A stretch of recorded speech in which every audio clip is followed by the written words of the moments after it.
Afternoon, everybody. Welcome back to another episode of Oxygen Not Included. I did some work last night editing and uploading videos, and when I'm doing um, uploading, I can't exactly stream or record at the same time. So I just did some playthrough, doing some stuff, cleaning up around the base, doing some sweeping, and finishing off this system that I showed at the end of the last stream. Um, so I've been adding into the system some more poke shells. I'm trying to see how many I can put in here before they start to get cramped. I have the auto sweeper is set up to remove any of their eggs as soon as they're laid, so that way they don't get angry enough to attack any of the duplicates that might wander in here. But I also connected this to our main polluted water tank over here. So in addition to cleaning the polluted water from the bathroom, it is also cleaning water from that system just to add to our water stockpile. So water comes in from the polluted water tank, but it prioritizes the water from the bathroom, and then when that's empty, it continues processing this. The water comes out, it sends it first up back into the bathroom to make sure that's stocked, and then the excess comes down here. It gets dumped off into here, but first it tries to go on forward into our pipeline that goes out to our electrolyzers so that we don't have to pump it again. But if that's full, then any excess gets dropped into the tank, and I have a pump down here that's just topping the line back off. So we get a little bit of a waste of power there as it pumps a little bit in to the line, but I'm okay with that. The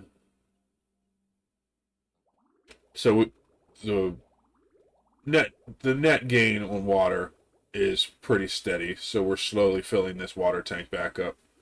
I do have this set up so that if it gets too full, this will shut off the output, which will shut everything down.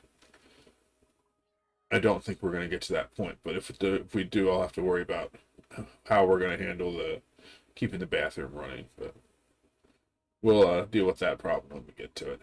Pretty sure if we process all this water, it's still not going to fill up this tank because we're using water as we go. We did get a colony achievement just right before I came on, so I thought I would share that while we got it. We just had a duplicate get cured of disease, so I had a curative tablet. They took one and they got rid of their slime lung, so that got that achievement knocked out. Today I want to work on slowly getting towards the super sustainable achievement. We're very close now. We have 55,000 kilojoules to go, so another 20 to 30 cycles I'm estimating based on our current usage. But I mainly want to go down and get into this oil biome so we can get tools we need to start working on some active cooling solutions.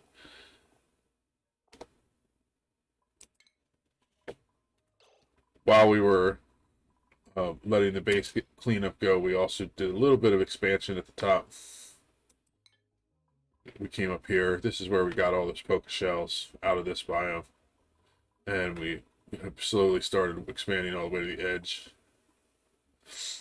And then we cut out a bunch of area here to get the polluted water all collected together for us, for us to process into regular water. So let me just finish this off quick.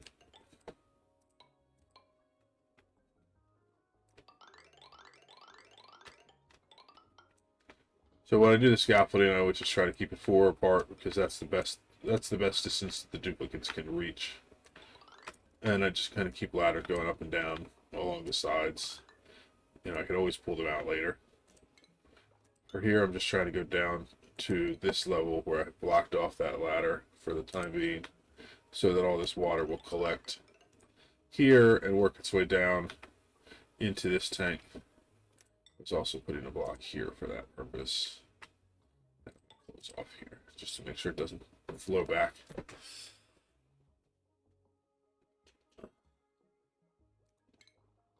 So we can clear out this.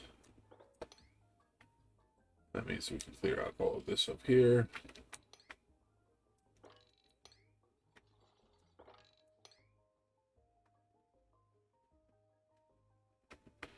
I'm gonna leave this alone for now, mostly because this regolith is at minus 60 degrees, an igneous rock. So I don't want to drop that in while I still have the water here, because it's going to cause problems with freezing and stuff like that. We've also been working on slowly knocking out all of the research up until the material studies research. So we're just going through, picking them one at a time, knocking them out. We're almost done with all of them. So by the time we get down to the oil biome, where we're going to need some of that research, it should all be done.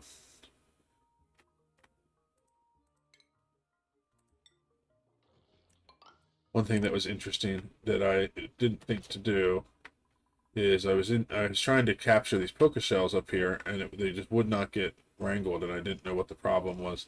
And then I realized that when I had set up my duplicants for access, I didn't have anybody that could go up there that had access to wrangle critters. So I set up Psi and AR to both have exosuit training and gave them access to go outside of the base. So that fixed my problem.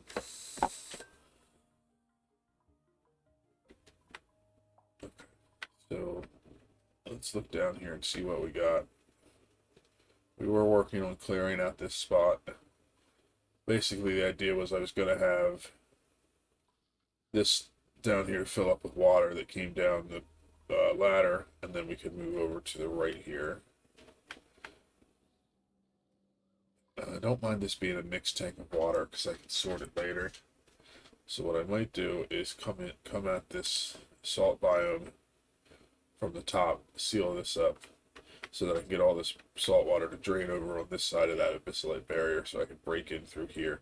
I really don't want to risk having salt water coming down into the oil biome, because when you mix it with the oil, it becomes a real pain.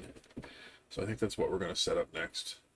We'll break over right around here, and then we'll just chew up this whole biome and seal that up and get all the liquids on this side of the barrier. So I'll come back to us when that's all finished. Okay, so we have queued up a bunch of commands down here that we'll start working on soon. What I ended up doing is I left this layer of abyssalite above this salt biome intact. So we'll come in down here from the bottom where we already broke through the abyssalite, and we'll work our way up to the top, clearing all this out. We'll close off this saltwater geyser after we analyze it. And I have this kind of set up at the bottom so it kind of tapers down. So all the water will flow down over to this side.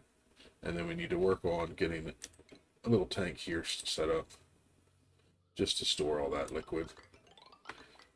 And then once we have it all over to this side, that'll let us break down into here through into the oil biome. I left the abyssalite up at the top just in case I have some kind of breach with heat or steam in here. I have some way to catch it a little bit so it doesn't completely destroy this cold biome next to it. I don't think it'll be an issue, but it's worth planning for just in case. So I'm gonna do that, and we'll clear from here down.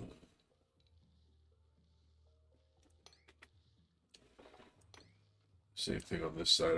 For now, I want to keep the abyssalite intact as well, just as I can. So we'll just do that, and so up at the top, our duplicates are finishing up the commands I put in over here, clearing this area out. And they're just working on keeping things supplied, things like that. I did find out that poke shells need 12 spaces for each one for them to not feel overcrowded and to have their reproduction drop down. So right now I'm still running this to test. So I'm gonna wait until I have 4 of them tamed in here and see if they keep up with the polluted dirt coming out of the sieve. And if not, then I'll work on expanding this room so that there's some more space, because I can go bigger. I can go up to 96 tiles. And so if I did that, this would work very similar to the hatches, where I could have 7 of the poker shells in a room before they start to get overcrowded. But for right now, I just limited it to 4. I set auto wrangle on, so if we ever get more than that in here, we'll get rid of them out. The eggs are automatically removed, and I have 2 incubators set to keep the eggs hatching, so that we can make sure we keep that population up. And any excess are automatically going up here to get taken care of during our evolution time. We also get poker shell out of the process here, which we'll use to supplement our lime production for our steel coming up. So that would be under, I forget which category the poker shell falls under.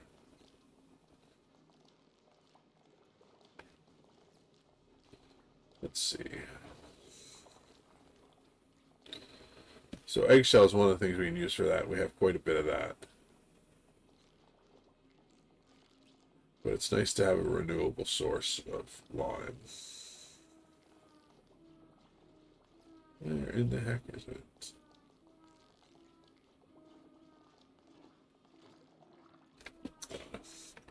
It's in there somewhere. I'm sure somebody saw it yelling at their screen right now. So we'll let that keep working. Where are our duplicates now? They're working on this project. Let them finish this one up, and then we'll prioritize the one at the bottom.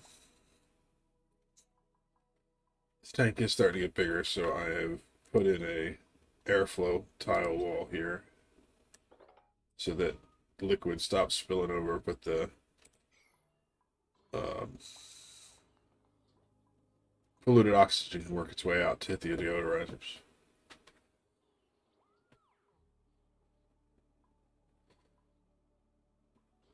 They actually put a deodorizer right here. And put a base under it.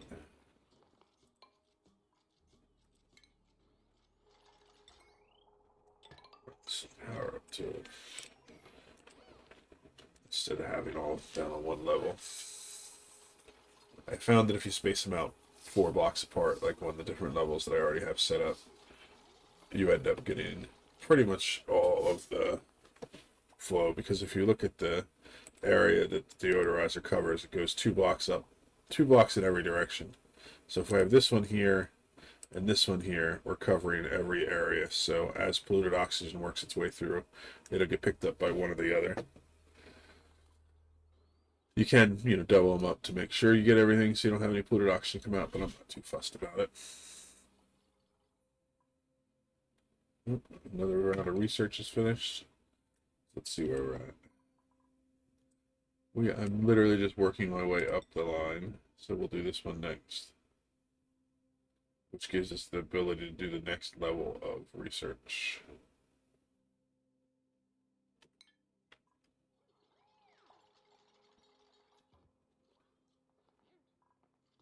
A lot of the research stuff is pretty new to me. Last time I played through, we didn't even have the material studies research, much less space research. So that'll be fun when we get into it.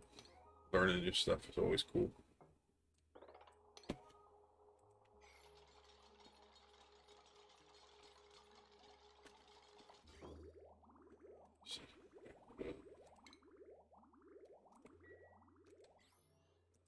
This was a sand storage for the sieve that is no longer here, so that can go to.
Still making slow progress because we have duplicates running on generators to power the base, which has taken up quite a bit of our manpower.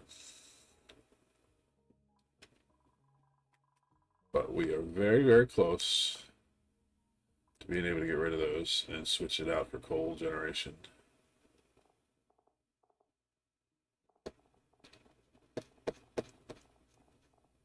I was right on it.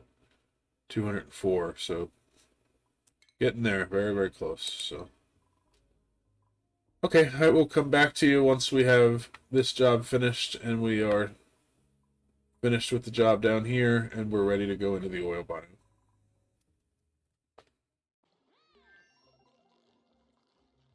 I was investigating to see why so many commands outside the base were taking so long, and I realized that I had made a bit of a mistake. I had set up the exosuit forge here specifically so that it was nearby, so that when these Atmos suits get worn out, they would get repaired and put right back up. And then I forgot to set the command for worn Atmos suit repair. So the worn Atmos suits, I just set it for forever. Whenever a worn Atmos suit's available, it takes one unit of reed fiber to repair that Atmos suit to get it back up into the Atmos suit docks. And then I have a couple of extras, so there should always be enough to keep this full. I also started to set up a little reed fiber farm. I just put a line off of the polluted water coming out of our tank over here. It prioritizes this line and feeds these hydroponic farm tiles to grow reed fiber. We're getting that filled up. So that will supply us the reed fiber we need for the exosuit forge. So this is now pretty sustainable. We don't need to come back here and do it. I also put in another oxygen vent on this side of that wall to just help with airflow. So this is starting to work out nice. Once we start getting other gases pulled out of our base, this will be even better because we have a lot of gases piling up. But we'll work on airflow after a little while. So now that we've done that, this is almost finished. They're starting to come down here and dig, and the stuff up here at the top is slowly getting finished too. So as it was, we could only have like 2 people leave the base at a time. So yep, we fixed that, and now we'll be back once they finish doing the jobs that they have assigned to them.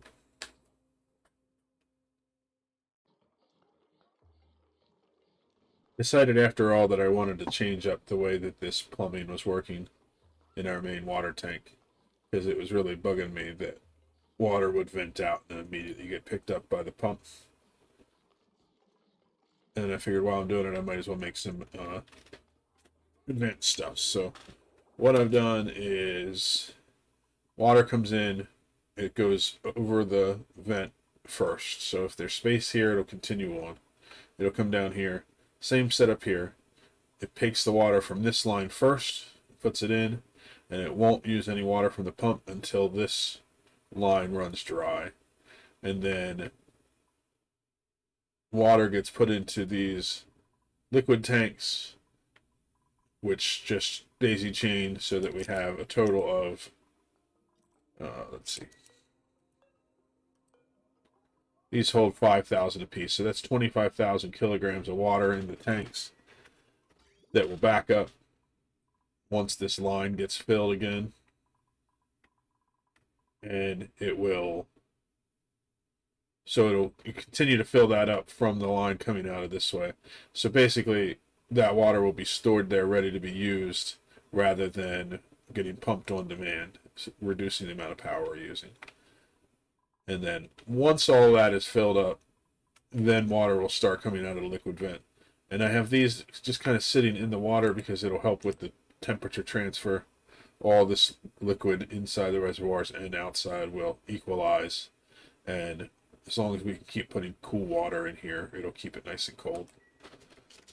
Right now it's sitting at 28 degrees, which is hotter than I want. But once we're done with this water, which is at 31 degrees, we're going to be tapping into a cool slush geyser down here, which is going to give us much colder water to put into there. But so I just wanted to show that to you while we did it.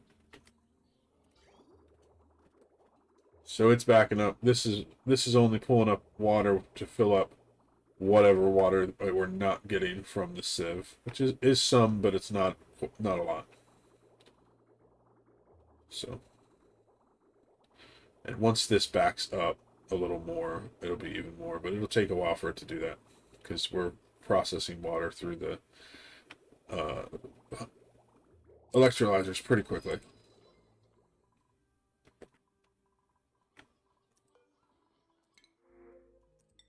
Sure, take some pit bags, why not?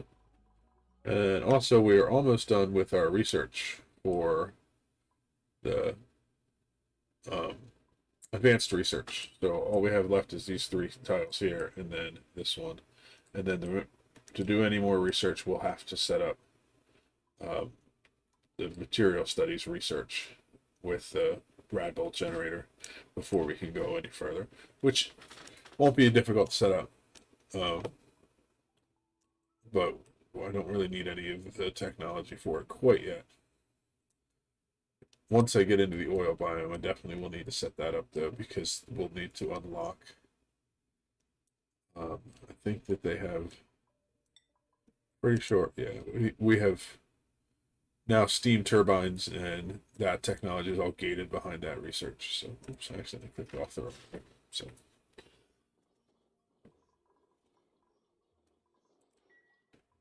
So while we were doing those improvements, they started chewing up some of this biome down here. This area has been completely finished, except for a tiny little bit over on the side. Just a few ladders.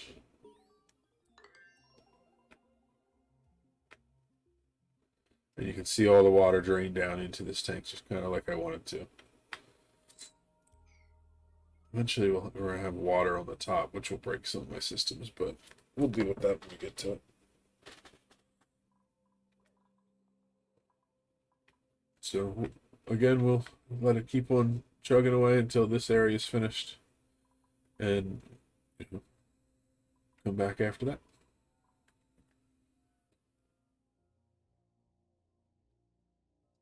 I've gotten this area down at the bottom of the map started to be dug out how I want it to be, getting all the water collected to one side.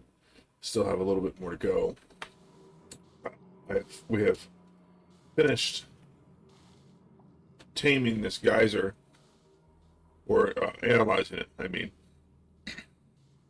so we can see all the stats on it. So we're going to seal this up. But I want to get this swept out first. And like I said, we just want to finish getting this last little bit all dug out so that we can collect all the liquid over here. We have a little down here to deal with where I was originally going to break into the oil biome, which we'll have to deal with and work on. The rest of the colony where we were digging has all been pretty much completed. We still have a little bit to do in this corner, but in the process of clearing out that area, we managed to get another achievement, which is that we finished super sustainable, which means that during our next episode we can crack into fossil fuels and set up a natural gas generator and a coal generator so that we can finally be off of duplicate power for good, which makes me very excited. So that's our major project for the next episode, and then we're going to finish cleaning up this corner of the map, get all this liquid out of here so that we can make a path down into the oil biome and start collecting all the oil together so we can start doing high temperature metal refinery and make some steel and really get into the mid game. So thanks for watching. See you in the next one.